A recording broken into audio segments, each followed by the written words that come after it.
On this vote, the yeas are 215, the nays are 214, with one answering present. The bill is passed. Only two men will be able to look back with real satisfaction on the role they played in the passage of the One Big Beautiful Bill Act, the House's attempt at implementing most of President Trump's fiscal agenda. We have a very, very united party. This man has done a fantastic job. The first is House Speaker Mike Johnson, who pulled off a modern-day version of Jason's quest for the Golden Fleece. Turn back, Jason! Piloting his Argonauts between the Scylla of Trumpian disapproval and the Charybdis of popular distrust. We have 220 Republicans in the House Republican Conference, and lots of different opinions. They represent very different districts around the country with very different interests. But the principle and the philosophy is always the same. Everybody's conservative. This man has done a fantastic job. He's a real unifier.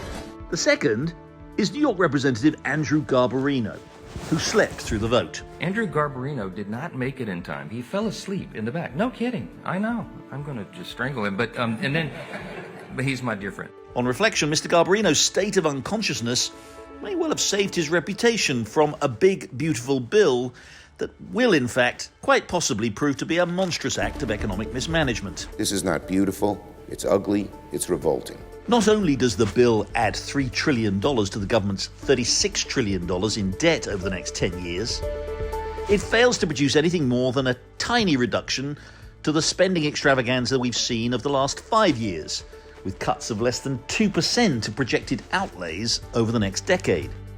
It also sees the recomplexification of the tax code that the 2017 Tax Cuts and Jobs Act had admirably simplified, with a smorgasbord of new deductions and exemptions. And it rewards Democrat-run states' profligacy with a quadrupling of the state and local tax deduction. I think the cuts currently in the bill are wimpy and anemic, but I still would support the bill, even with wimpy and anemic cuts, if they weren't going to explode the debt. This is no golden fleece Jason and his crew have brought home.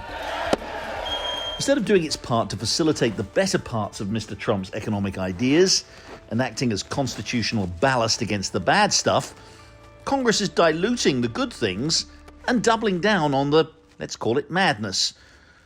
So bigger tax cuts driven by the pursuit of narrow short-term political advantage, allied to minimal spending restraint, are all unfolding alongside the administration's ruinous global trade and international economic policies. I think we have enough to stop the process until the president gets serious about spending reduction and reducing the deficit. You don't defeat the deep state by funding it.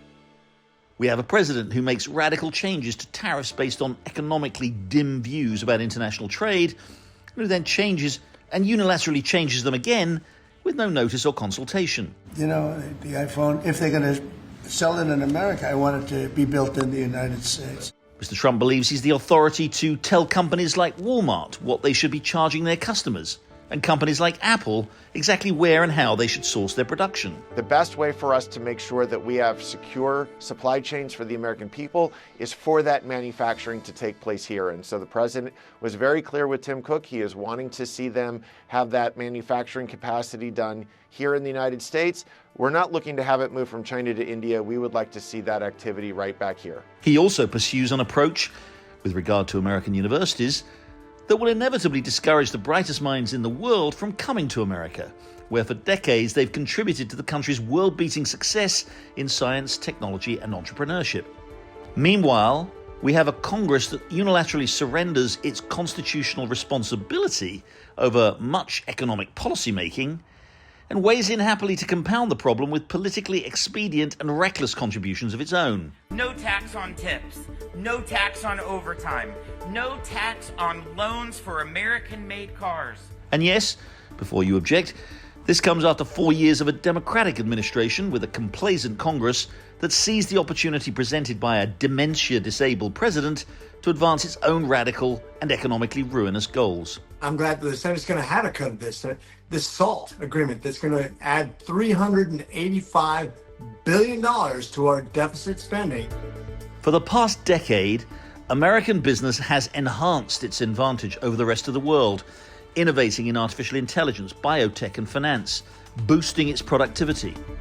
Much of that has been achieved not because of government policy, but in spite of it. Now, if investors begin to see American private sector Gullivers tied down by political Lilliputians, our economic powerhouse constrained by erratic, unstable, and obstructive government, the threat to American supremacy will be real.